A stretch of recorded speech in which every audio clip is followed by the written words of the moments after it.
The late afternoon sun hung low over the dusty plains, painting the horizon in streaks of burnt gold and crimson. Caleb, a rugged blacksmith in a tiny village at the edge of the western frontier, sat on a splintered wooden stool in his modest workshop. The clang of hammer on iron was steady, rhythmic, almost meditative. His hands were calloused, streaked with soot and sweat.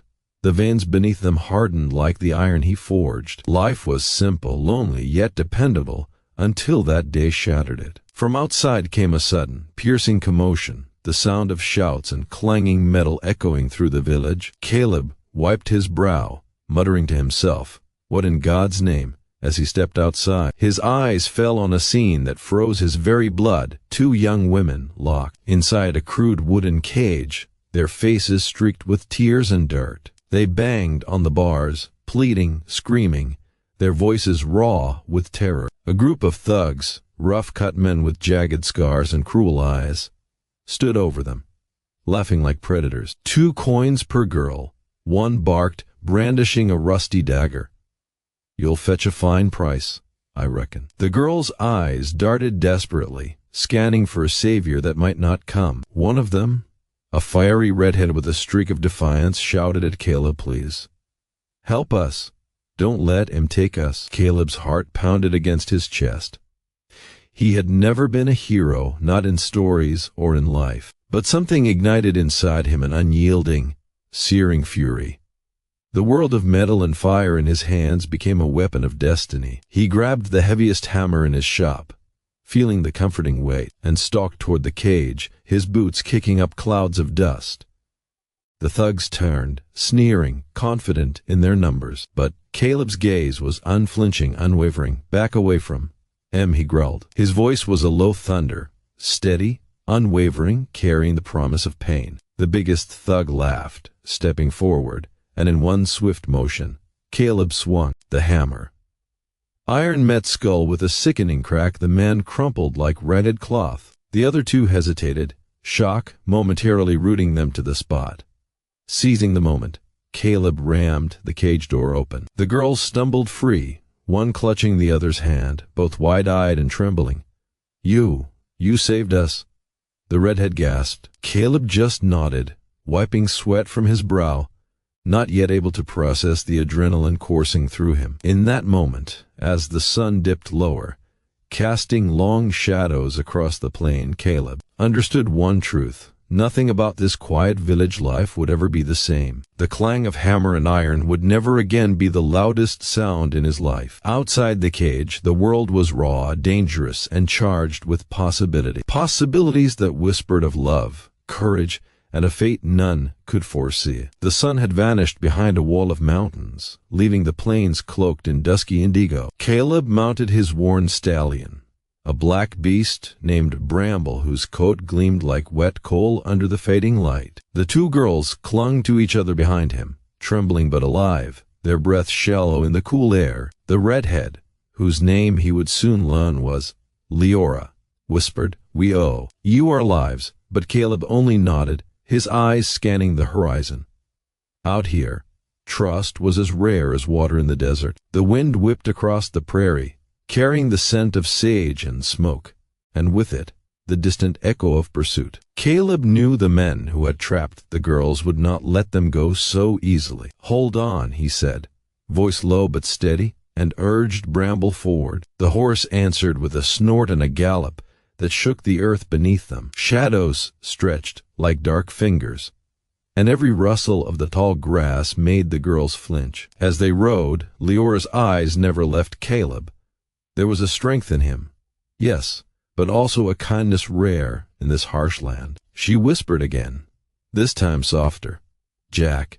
It was a name she had overheard villagers call him Caleb Jack, the blacksmith who never left his forge. He gave a brief, almost imperceptible nod, too focused to speak, but the name carried warmth. Between them, a fragile thread linking 2 lives that might otherwise never intersect. The smaller girl, shy and quiet, huddled against him, muttering only, "Please, not them."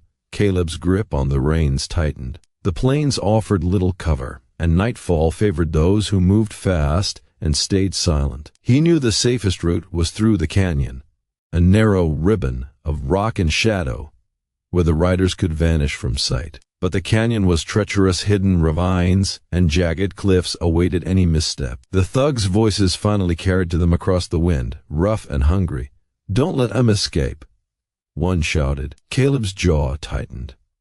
He spurred Bramble onward, the horse's hooves drumming like war drums against the hard ground. The girls screamed when a loose rock skidded beneath Bramble, but Caleb steadied the horse with the calm of a man who had faced death before and refused to flinch. Halfway through the canyon, Leora suddenly gasped, pointing to a narrow ledge above. 3 silhouettes loomed, blocking the passage, men armed with pistols and crude rifles, their shadows twisted and ominous. "Stay close," Caleb whispered. His heart hammered, but his hands remained steady, the reins firm, the hammer from his forge strapped across his back like an extension of himself. Out here, survival was measured in seconds, and he intended to carve every one of those seconds into victory. The girls huddled tighter, but Caleb's eyes never wavered from the danger ahead. Tonight, love was not a luxury.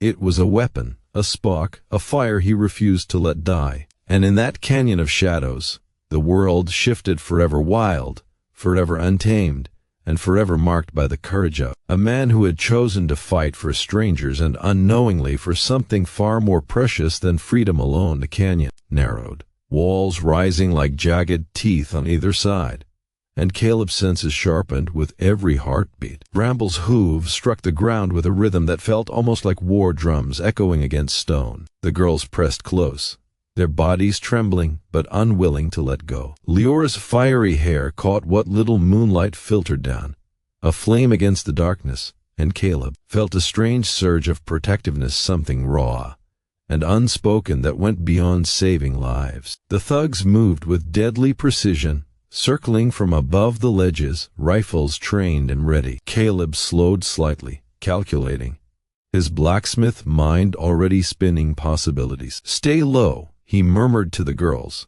as he leaned Bramble toward the canyon wall. Rocks shifted under the horse's hooves, and the scent of damp earth mixed with the copper tang of fear. The first shot rang out, splitting the night with a sharp crack.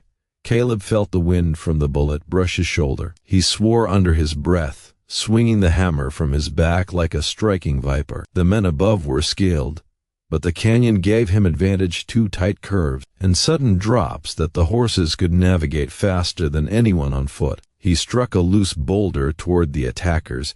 It tumbled down with a roar, scattering the men and giving the girls a fraction of safety. "You're incredible," Leora whispered, gripping his arm as Bramble leaped a small ravine. Her words were almost drowned by the pounding of hooves and the shouts of men, but Caleb heard them, and somewhere in that chaos, something ignited between them, hotter than any forge fire. He didn't answer.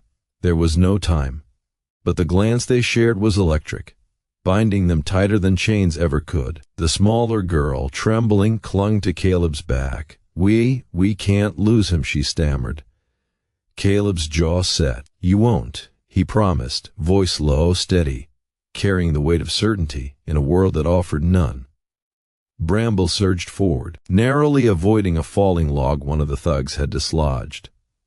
Caleb swung his hammer again, striking a man who tried to leap onto the horse. The canyon echoed with the crash of wood and the screams of men who underestimated a blacksmith who had nothing left to lose. Minutes felt like hours. The night air was thick with smoke from a small fire one thug had set, and sparks danced like ghosts against the stone walls. Leora's hand found Caleb's, gripping tightly, and in that brief, stolen moment he felt the impossible, a sense of connection, of hope, that the frontier rarely allowed. Love, he realized, was not polite or patient. It was brutal, it was fiery, and it demanded courage. Finally, the thugs retreated, their shouts fading into the night. The canyon fell silent, save for Bramble's heavy breathing and the pounding of hearts. Caleb slid from the horse, his muscles trembling with exhaustion but alive, victorious. Leora stepped close, and their eyes met, unspoken words passing between them. Survival had brought them together, but something deeper lingered, a promise, dangerous and forbidden, of what might come if the world ever allowed it. Tonight, the frontier had been won not just with strength, but with something more powerful: trust, courage, and a spark of love that neither bullets nor fear could ever extinguish. Dawn crept over the horizon, streaking the plains with a pale gold that shimmered off the dust and dew. Caleb stood atop a small rise, brambles snorting softly beneath him.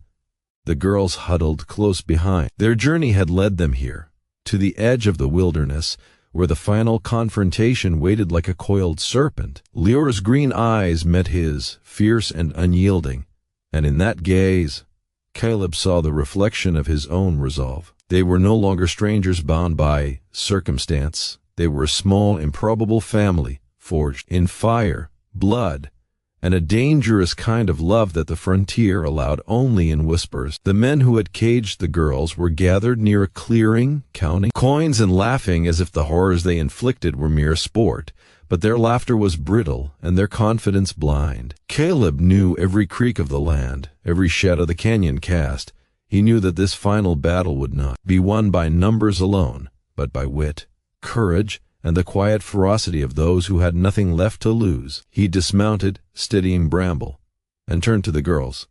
"Stay behind me," he said. Leora's hand brushed his arm, lingering in a touch that was both tender and urgent.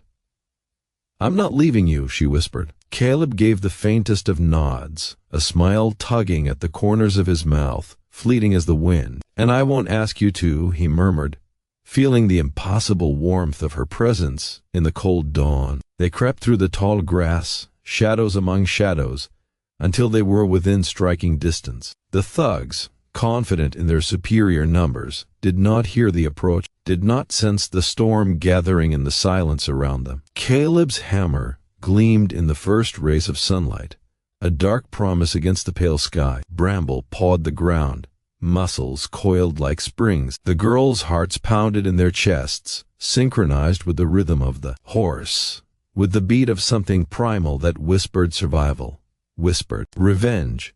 Then Caleb moved. With a roar that seemed to shake the earth itself, he charged, hammer swinging. The first thug went down before he could even draw his weapon, a clean strike that echoed through the clearing. The others scrambled, but Bramble moved with unerring precision, hooves striking with lethal force. Leora, no longer merely a passenger, grabbed a fallen rifle and fired, her aim true, hitting the gunman who dared approach from the flank. The smaller girl, once silent and timid, now brandished a knife, cutting ropes and toppling men with a ferocity that surprised even Caleb. Chaos erupted. Dust and smoke swirled in the sunlight, mingling with shouts, gunfire, and the sickly thrum of fear. Caleb fought with the controlled violence of a man who had forged himself in fire. Each hammer strike, each kick of Bramble, precise, deadly, unstoppable. And through it all, he felt Leora at his side, not just saved by him but fighting alongside him, a partner in the most dangerous dance life had ever demanded. Their eyes met across the battlefield, and in that moment, words were unnecessary. The bond they had formed was louder than any gunshot, stronger than any fear. By the time the dust settled, only silence remained, punctuated by the groans of the defeated. Caleb and the girls stood together, battered but unbroken, the sun now fully risen, casting the long shadows of victory across the plains. Leora stepped closer to him, her hand finding his, fingers intertwining. "We survived," she said softly, almost in disbelief. Caleb nodded, chest heaving, hammer still in hand, but his gaze locked on hers. "Yes," he said, voice low, "and we'll thrive." In the days that followed, their names became whispered legends in the frontier town's tale of the blacksmith who fought like a tempest, and the girls who refused to be silenced. But for Caleb and Leora, it was not fame that mattered. It was the quiet evenings by the fire, the shared laughter over simple meals, the stolen glances across a horse in motion, and the unspoken promise that whatever the Wild West threw at them next, they would face it together. And so the fall star of the plains, once destined to burn out alone, found its flame reflected in another, brighter than any gold or coin, brighter than fear, brighter than the frontier itself. Love, fierce and forbidden, had one tempered in iron, forged in courage, and written into the very dust and wind of the Wild West.